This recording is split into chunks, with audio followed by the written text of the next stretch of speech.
శ్రీ సత్యసాయి జిల్లా కదిరి మండలం బండవాండ్లపల్లిలో వ్యక్తి దారుణ హత్యకు గురయ్యాడు. వేకువజామున బహిర్భూమికి వెళ్లిన నవీన్ను గుర్తు తెలియని వ్యక్తులు కత్తులతో పొడిచి అత్యంత కిరాతకంగా హత్య చేశారు.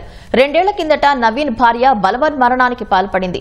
తల్లి ఆత్మహత్య చేసుకోవటం, తండ్రి హత్యకు గురవటంతో 3 పిల్లలు అనాథలయ్యారు. హత్యకు వివాహేతర సంబంధం కారణమై ఉండొచ్చని పోలీసులు అనుమానిస్తున్నారు. కదిరి సిఐ నిరంజన్ రెడ్డి ఘటనా స్థలాన్ని పరిశీలించారు. నవీన్ కుటుంబ సభ్యుల ఫిర్యాదు మేరకు కేసు నమోదు చేసుకుని దర్యాప్తు చేస్తున్నారు.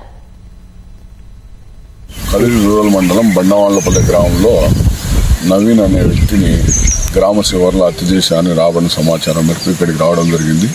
వారి బంధువుల ఫిర్యాదు మేరకు కేసు నమోదు చేసి దర్యాప్తు చేపట్టడం జరుగుతుంది. క్లూస్ టీం కూడా రమ్మని చెప్పాము. తర్వాత క్లూస్ టీం వచ్చి ఇన్క్వెస్ట్ అయిపోయిన తర్వాత శవ పరీక్ష నిమిత్తము ప్రభుత్వ ఆసుపత్రికి తరలించడం.